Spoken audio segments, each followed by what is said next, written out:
The Story of the Little Prince. There was once a little prince who lived by himself on a small asteroid called B612. He believed that he should take care of his planet, so he always cleaned his 3 volcanoes and cut the baobab tree roots that secretly grew underground and could split the planet into pieces. One day, a seed mysteriously blossomed and turned into a flower. The little prince had never seen a flower. "You're so beautiful," he said.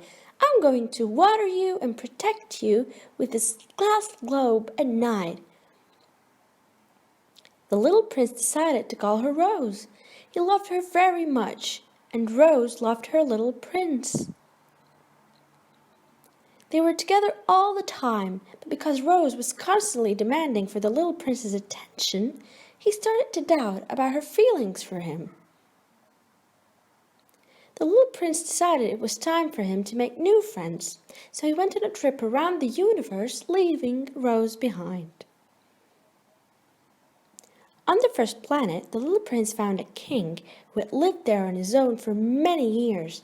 When he saw the little prince, he happily said, "Good, good, I have someone to rule now." So the king started to order him around and call him his subject. But the little prince was not used to taking orders from anyone. Friends do not give orders anyway. So he decided to leave. The little prince continued his journey, and on the next planet he found a man very well dressed. The vain man said to the little prince, "Oh, now I have someone to admire me." The man dressed in all sorts of clothes and expected the little prince always to tell him how good he looked. But after some time, the little prince thought friendship should not be based only on compliments, so he left. On the next planet, little prince found an old man with lots of books around him. "What are all those books about?" the little prince asked. "I'm a geographer," the old man said, "so I write about the rivers, the mountains, and the deserts. Tell me about your planet so I can write about it."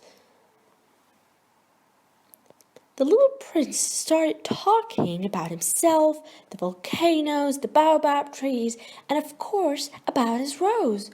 "How wonderful," said the geographer, "but I can only write about the things that last forever, so I cannot write about you and your rose." The little prince had never thought that he or his rose were not eternal, and he felt sad.